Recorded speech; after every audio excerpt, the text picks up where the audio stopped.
I do not claim to be an authority on either the history or the practice of chess, but, as the poet Gray observed when he saw his old school from a long way off, it is sometimes an advantage not to know too much of one's subject. The imagination can then be exercised more effectively. So when I am playing Capablanca or Old Robinson for the championship of the home pastures, my thoughts are not fixed exclusively upon the mate which is threatening. They wander often to those enchanted lands of long ago, when flesh and blood knights rode at stone-built castles, and thin-lipped bishops, all smiles and sidelong glances, plotted against the kings who ventured to oppose them. This is the real fascination of chess. You observe that I speak of castles, not of rooks. I do not know whence came this custom of calling the most romantic piece on the board by the name of a very ordinary bird, but I, at least, will not be a party to it. I refuse to surrender the portcullis and the moat, the bastion and the well-manned towers, which were the features of every castle with which hitherto I have played, in order to take the field with allies so unromantic as a brace of rooks. You may tell me that rook is a corruption of this or that word, meaning something which has never laid an egg in its life. It may be so, but in that case you cannot blame me for continuing to call it the castle, which its shape proclaims it.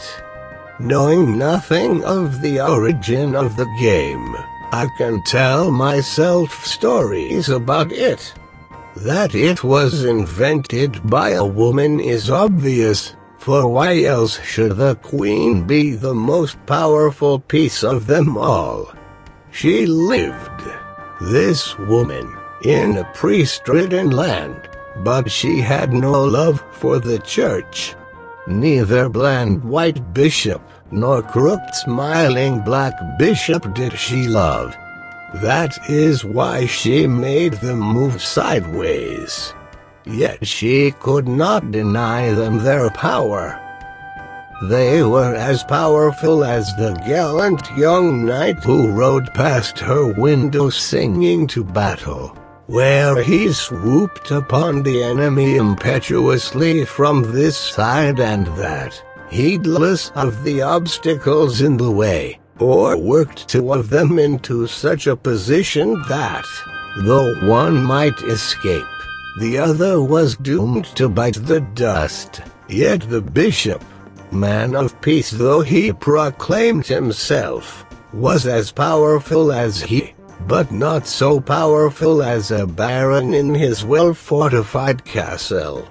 For sometimes there were places beyond the influence of the church, if one could reach them in safety.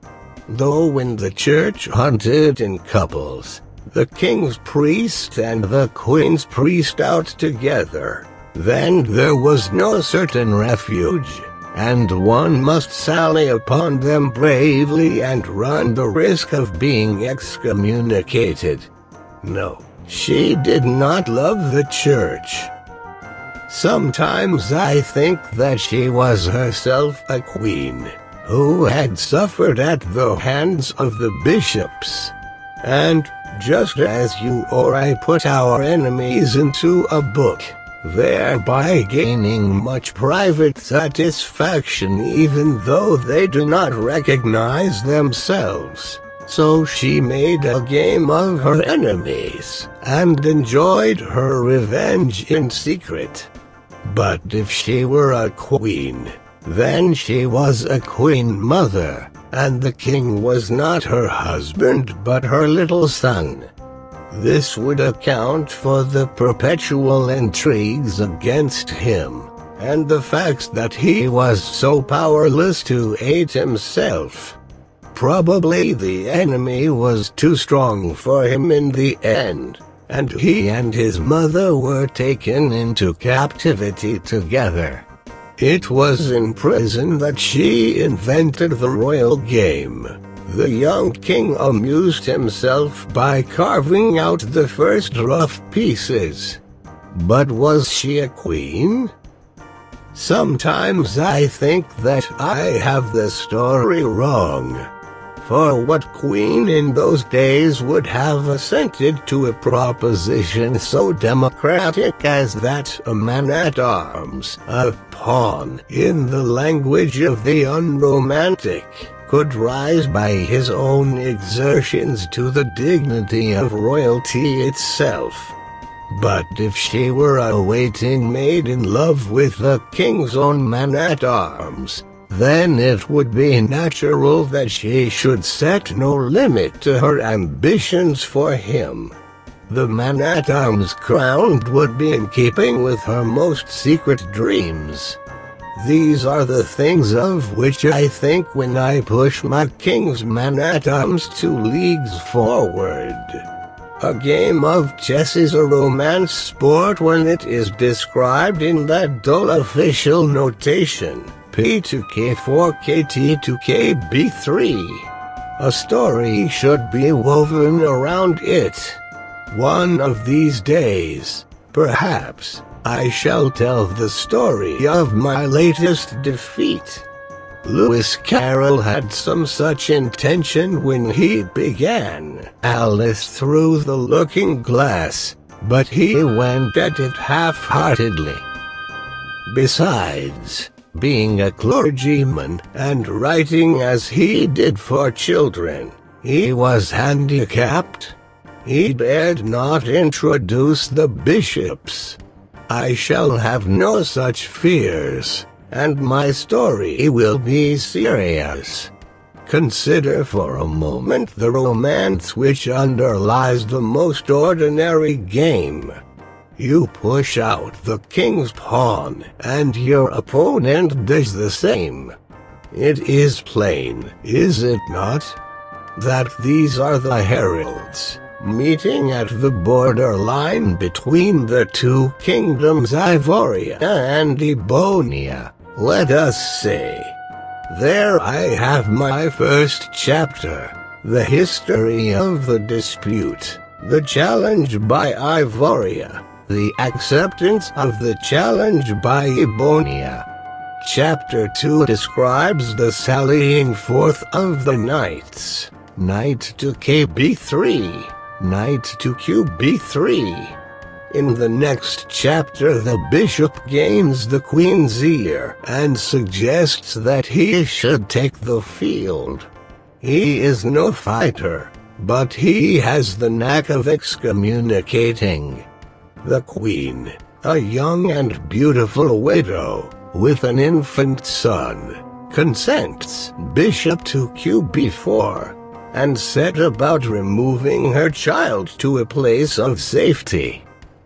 She invokes the aid of Roku Blank, an independent chieftain, who, spurred on by love for her, throws all his forces onto her side, offering at the same time his well-guarded fastness as a sanctuary for her boy.